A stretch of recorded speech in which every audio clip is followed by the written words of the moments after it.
Bismillahirrahmanirrahim. Assalamualaikum students. How are you all? I hope you are all fine. আমিও ভালো আছি আল্লাহর অশেষ রহমতে। আশা করছি তোমরা বাসাতে আছো, সবাই স্বাস্থ্যবিধি মেনেই চলাফেরা করছো এবং বাইরে গেলে মাস্ক ব্যবহার করছো।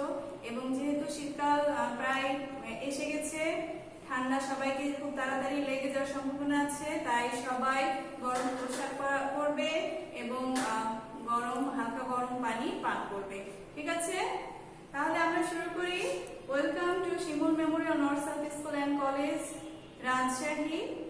ক্লাস 4 এর ইংলিশ ক্লাসে আমি মোসাম্মদ সুরাইয়া বেগম, অ্যাসিস্ট্যান্ট টিচার।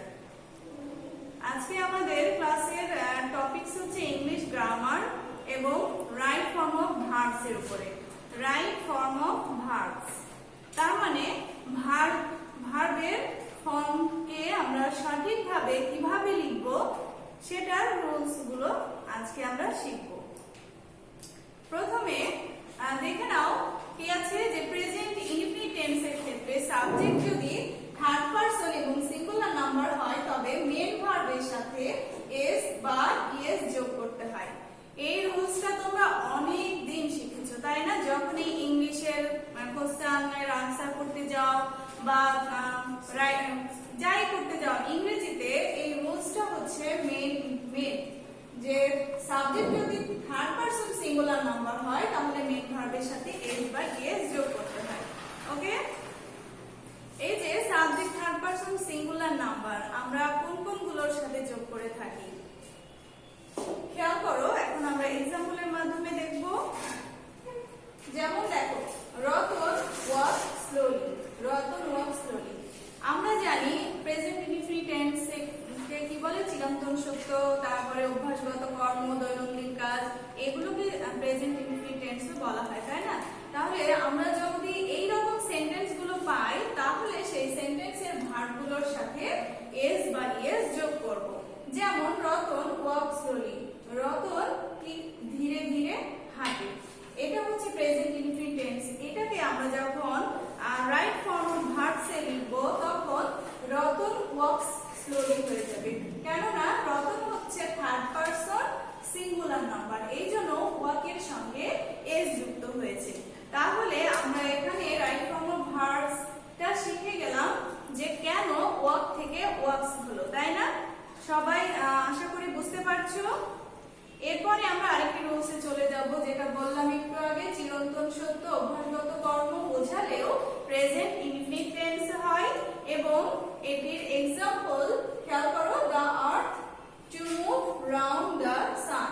এখানে ব্র্যাকেটের মধ্যে টু মুভ আছে, তার মানে যখন আমরা রাইট ফর্ম অফ ভার্বস এ পরিণত করব তখন টুটাকে আমরা লিখব না, টুটাকে রেখে দিব।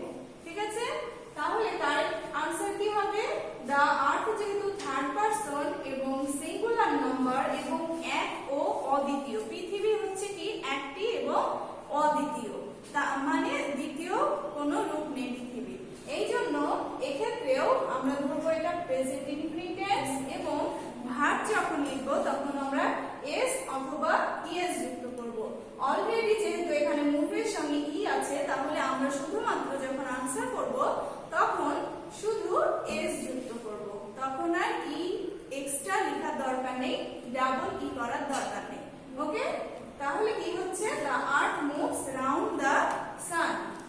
মুভস দেখতে পাচ্ছ এখানে মুভসটাকে বক্স করা হয়েছে যেন তোমরা বুঝতে পারো এটি হচ্ছে ভার্ব এবং এটাকে আমরা রাইট ফর্মে প্রকাশ করলাম। এরপরে আছে I use to float on water. Float মানে হচ্ছে ভাসমান। তোমরা জানো যে পানিতে বরফ ভাসে, তাই না? আইস ফ্লোটস অন ওয়াটার, এখানে ফ্লোটের জায়গায় এখানেও সেম ভাবে আমরা টুটা লিখবো না, ফ্লোটস লিখবো। ঠিক আছে, শুধুমাত্র ফ্লোটস দিয়ে আমরা এখানে রাইট ফর্ম অফ ভার্বস করে নিব। ওকে, এরপরে চলে আসি আমরা অ্যানাদার রুলসে। কোন সেন্টেন্সে যদি always, regularly, daily, often, usually, seldom, generally, normally, occasionally, primarily, sometimes ইত্যাদি থাকে তবে প্রেজেন্ট ইনডিফিনিট টেন্স হয়। তবে এই সেন্টেন্সগুলো কি টেন্সের হয়? প্রেজেন্ট ইনডিফিনিট টেন্সের হয়। এবং সাবজেক্ট যদি থার্ড পারসন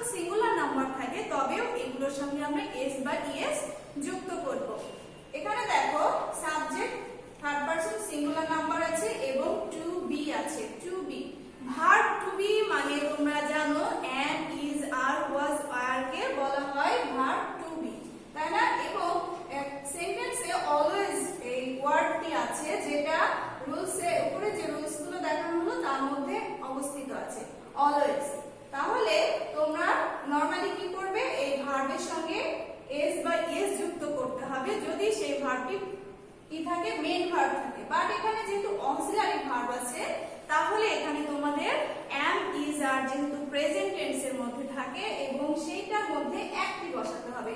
তাহলে আমরা নরমালি জানি কি he এর পরে কি বসে, is বসে। he is always friendly and helpful। ওকে, আচ্ছা এরপরে চলে আসি আরেকটি রুলসে। কোন সেন্টেন্সে নাও, at this time, at this moment, gradually, day by day, more and more এগুলো যদি থাকে তাহলে এই সেন্টেন্সগুলো প্রেজেন্ট কন্টিনিউয়াস টেন্সে পরিণত হয়ে যায়। কোন টেন্সে হয়, প্রেজেন্ট কন্টিনিউয়াস টেন্স। আর প্রেজেন্ট কন্টিনিউয়াস টেন্সের স্ট্রাকচার সবাই জানো আশা করছি। Subject am is are, auxiliary ভার্বের ক্ষেত্রে যে কোনো একটি বসবে, তারপরে মেন ভার্বের সঙ্গে আইএনজি যোগ হবে। দেখে নিই আমরা, এখানে আছে they bracket was TV at this moment. খেয়াল করো উপরের ওয়ার্ডগুলোর মধ্যে এট দিস মোমেন্ট এই যে এখানে আছে। তাহলে যেহেতু আমি স্ট্রাকচার কি বললাম, সাবজেক্ট থাকবে am is are এর মধ্যে যে কোনো একটি থাকবে। যেহেতু আমার এই সেন্টেন্সে নেই, তাহলে আমাকে রাইট ফর্ম লিখতে হবে কিভাবে, এভাবে। দে am is are এর মধ্যে দের পরে নরমালি am ও হয় না, is ও হয় না, আর হয়, সেজন্য এখানে আমরা আর লিখলাম। দে আর এবং ওয়াজ যেহেতু এখানে মেইন ভার্বে আছে, এর সঙ্গে আইএনজি যুক্ত হয়েছে। They are watching TV at this moment. Okay, তাহলে ওয়াজ থেকে কি চেঞ্জ হলো, আর ওয়াচিং এ চেঞ্জ হয়ে গেল। এরপরে আরেকটি দেখো, you to go to the hospital now. এখানে গোটা আছে মেইন ভার্বে। অলরেডি আমাদের এখানে মেইন ভার্ব দেওয়া আছে, শুধুমাত্র আমরা অক্সিলারি ভার্ব এখানে পুট করব। ইউ এর পরে অক্সিলারি ভার্ব কি হয়, am is are এর মধ্যে আর হয়, তাই না? তাহলে কি হবে, you are going to the hospital now. Okay, বুঝতে পেরেছো? এরপরে আমরা আরেকটি দেখি, কোন সেন্টেন্সে recently, just, just now, presently, lately, yet, already থাকলে প্রেজেন্ট পারফেক্ট টেন্স হয়। প্রেজেন্ট পারফেক্ট টেন্স আমরা সবাই জানি। প্রেজেন্ট পারফেক্ট টেন্সের স্ট্রাকচার কি, প্রেজেন্ট পারফেক্ট টেন্সের স্ট্রাকচার হচ্ছে সাবজেক্ট প্লাস হ্যাভ অথবা হ্যাজ, তারপর মেন ভার্বের পাস্ট পার্টিসিপল ফর্ম। আমরা একটা एग्जांपल দেখলে বুঝতে পারবো। দেখো এখানে রিসেন্টলি, এখানে শুরুতেই ছিল ওয়ার্ডটি অনিক মিট দা ডক্টর। আমরা যে রুলসটা বললাম, প্রেজেন্ট পারফেক্ট টেন্সের স্ট্রাকচারটা যেটা বললাম, সেটা হচ্ছে সাবজেক্টের পরে হ্যাভ অথবা হ্যাজ থাকতে হবে। যেহেতু অনেক আছে একজনের নাম এবং সিঙ্গুলার ফর্মে আছে, তাহলে আমাদের আনসারটা অক্সিলারি ভার্বটা কি হবে, হ্যাজ হবে, হ্যাভ হবে না। হ্যাভ কখন হবে, হ্যাভ যদি সাবজেক্ট প্লুরাল থাকে তাহলে হ্যাভ হয়, আর সাবজেক্ট সিঙ্গুলার থাকলে হ্যাজ হয়। সেহেতু এখানে অনেক হ্যাজ এবং মিট এর পাস্ট পার্টিসিপল ফর্ম হচ্ছে মেট। তার মানে একটা ই না লিখলে উচ্চারণ হয়ে যায় মেট। দেখে নিই আমরা, recently Anik has met the doctor. I have not choose my career yet। এখানে দেখতে পাচ্ছো অলরেডি এখানে অক্সিলারি ভার্ব হ্যাভটা দেওয়া আছে, তার মানে তোমাদেরকে ইজি করে দেওয়া হয়েছে। শুধুমাত্র তোমরা যে মেন ভার্বটা থাকবে সেই মেন ভার্বের পাস্ট পার্টিসিপল ফর্ম বসাবে। এখানে চুজ এর পাস্ট পার্টিসিপল ফর্ম হচ্ছে চুজেন। তাহলে কি হবে, I have not chosen my career yet, তাই না? ওকে, এরপরে দেখো এগো, যদি সেন্টেন্সে এগো, লং এগো, তারপরে long since, last night, last week, last year, last month, before থাকে, তবে সেই সেন্টেন্সটি হবে পাস্ট ইনডিফিনিট টেন্সের। আর পাস্ট ইনডিফিনিট টেন্সের স্ট্রাকচার হচ্ছে সাবজেক্ট প্লাস মেন ভার্ব থাকবে এবং এই মেন ভার্বের পাস্ট ফর্ম থাকবে। আমরা জানি ভার্বের তিনটি ফর্ম, একটি হচ্ছে প্রেজেন্ট, দ্বিতীয়টি পাস্ট এবং তৃতীয়টি হচ্ছে পাস্ট পার্টিসিপল ফর্ম। তাহলে কি বললাম যে পাস্ট ইনডিফিনিট টেন্সের স্ট্রাকচার কি, সাবজেক্ট, তারপরে মেন ভার্বের কি ফর্ম, পাস্ট ফর্ম এবং লাস্টে object.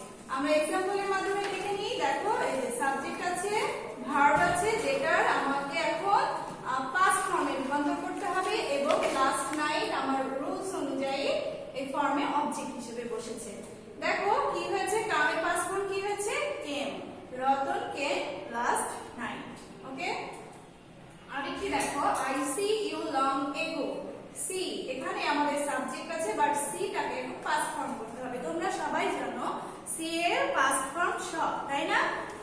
I saw you long ago.